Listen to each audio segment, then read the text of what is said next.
So with the recent reveal of the Street Fighter 35th anniversary logo, it had me thinking back on all the fond memories I had with the series, whether it was me booting up Street Fighter 2 on the Sega Genesis and having my mom slap me to death with E Honda, or my friends coming over for birthday parties and everyone getting into the action. Even in my adult life, I love going to barcades and playing some Third Strike or running a couple rounds in Alpha 3 on my Twitch channel every now and then. So yeah, just like my Marvel vs. Capcom video, this is more of a personal retrospective on the Street Fighter series, and also I want to use this as a chance to play some of the games I missed out on. So without further ado, let's get into it. Oh, and just a heads up, I'm looking at these games as a casual player, so if you want like a full breakdown of the mechanics and technical differences of the games, nah, this is not the video for that. But without further ado, let's go.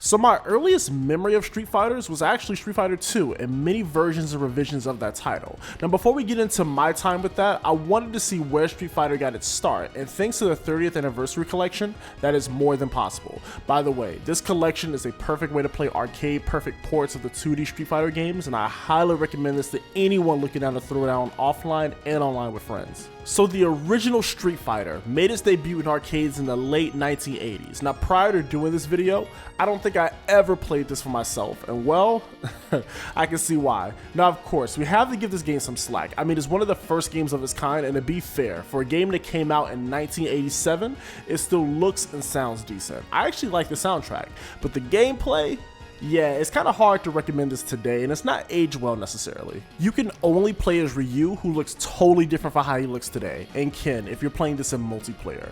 Your main form of attacks are punches, kicks, and jumps. Again, the game controls okay.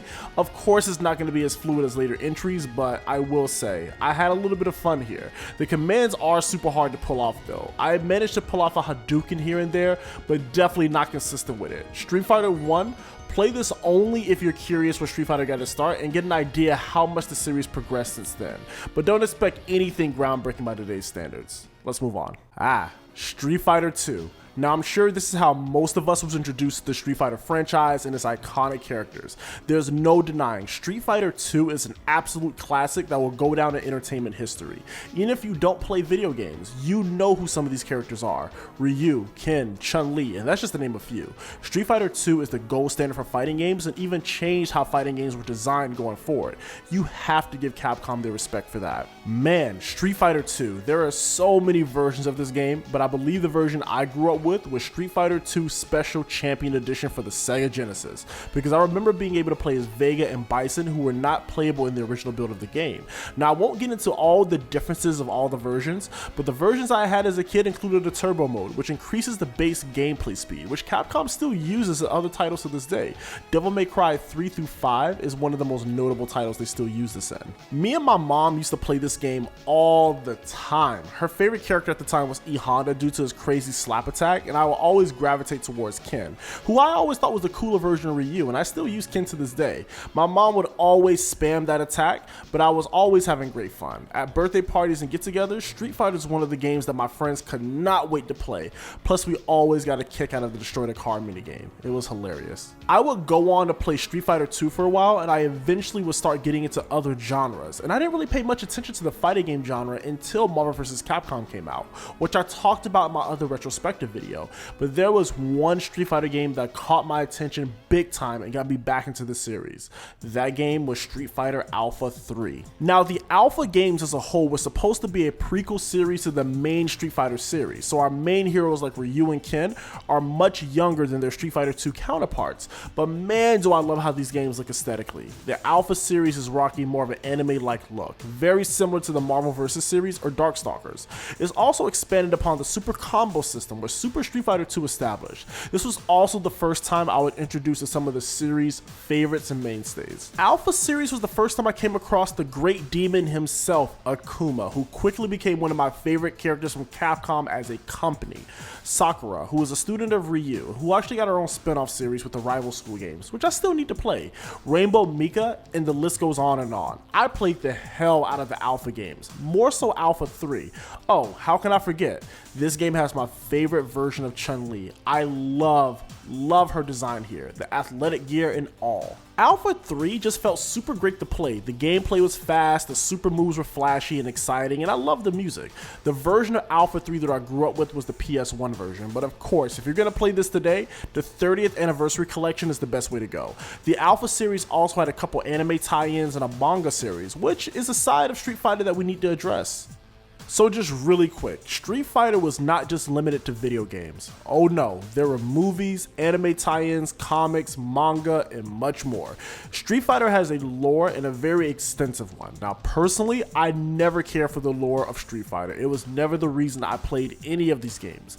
But I'm just speaking for myself. I know there are some die-hard fans out there who can break down every character bio, trust me. The Street Fighter live action movie was released in 1994 and another one in 2009, which I never heard of. I've never seen any of these movies and I can't say that I have any interest in watching them. Now the anime movies, the one that I remember watching was Street Fighter 2, which I used to rent from Blockbuster back when that was a thing. Yeah, I'm showing my age. But who knows, it is on Amazon Prime. I may need to rewatch this soon. So after the Alpha series, I really fell off the Street Fighter wave and didn't really get back into it until, well, Street Fighter 5. But while prepping for this video, curiosity got the best of me, so I decided to try out some of the games that I missed out on during my hiatus from the series, spin-offs and all, starting with the EX games. So Street Fighter EX was developed by Eureka, which was a studio that was ran by former Capcom devs, some who even worked on the original Street Fighter 2. Looking at the games this team developed was kind of eye-opening because some of these games are really good and some of my favorites. Games like Pac-Man 99 or even some of the later Dr. Mario titles. Good to know. Street Fighter EX was Capcom's attempt to get Street Fighter into the third dimension and kind of rival other games like Virtual Fighter and Tekken. Now, when I first saw how this game looked, I was like, there's no way this game is going to be as fun as Alpha 3 or Third Strike, but I was wrong. I was surprised at how fun I was having with this title. The game controlled well, the graphics were decent, and I had a fun time with it. I played EX plus Alpha for this video, and I'm glad I did. It wasn't bad at all. Is this something I would play over Alpha 2 or 3? Not necessarily, but honestly, I had a good time with it. Now, I want to take a moment to acknowledge a few spin-off titles that came from the Street Fighter series, the first one being Super Puzzle Fighter 2 Turbo. Now, for this retrospective, I'm playing the Sega Saturn version, but you can also find this on the PS1, Dreamcast, Game Boy Advance, mobile, and even an HD port on the PS3 and 360. I love me a good puzzle game, so why not? Let's take a look. So, Super Puzzle Fighter 2. Such an interesting name. Now this game, like many of the Street Fighter titles, started off in the arcades, but in the mid-90s, when puzzle games were all the rage. Apparently the game was developed as a response to Sega's Puyo Puyo 2, which was a massive success in arcades. Very similar to Puyo Puyo, the player must line up a row of colorful jewels which makes the opponent's life miserable. Now, one thing I love about Puzzle Fighter is the aesthetic of the game itself, the chibi anime style and the character models and how expressive they are. I love it. I also love how when you stack combos, the fighters in the middle will actually perform super moves from their respective games.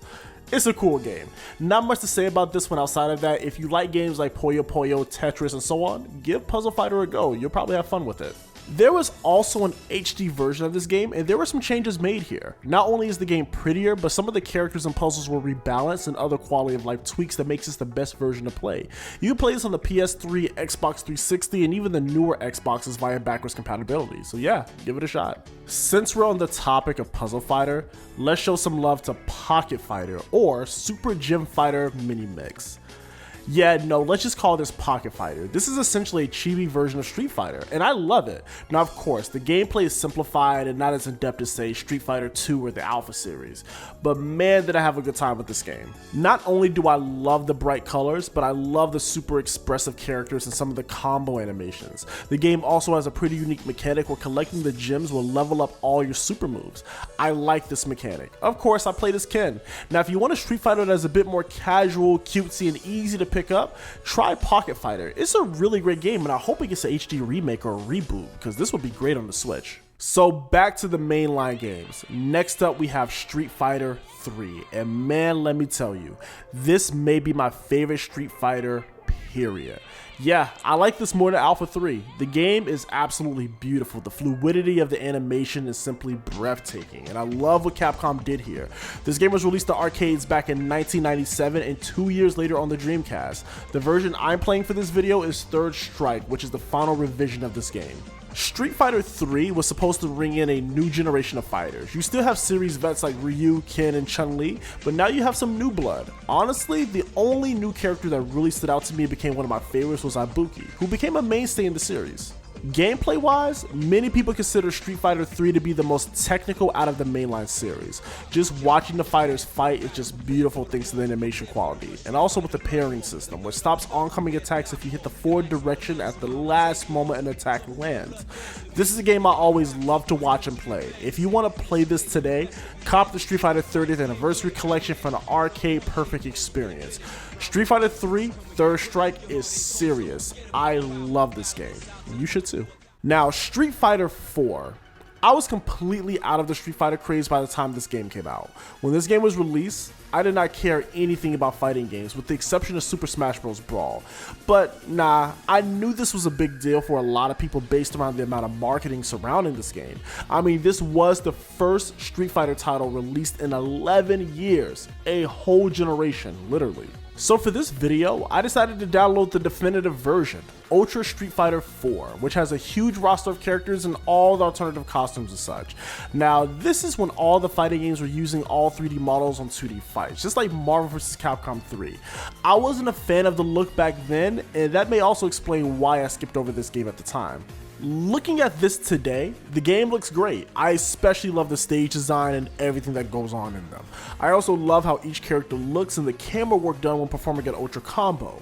Music wise, I really don't remember much, but it wasn't bad, I guess. I also love playing online, and I can say, getting plenty practice online, I'm getting better at these games.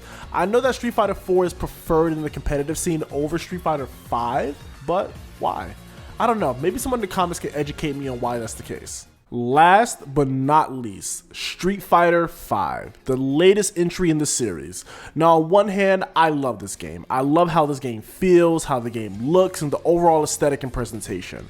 Now, on the flip side, I hate the focus on DLC. Let me explain. So when you get Street Fighter 5, you don't have access to all the characters right off the bat. No. In order to get these characters, you have to grind FP by fighting on online matches, offline modes, or just pay $10, $20 to get the character packs.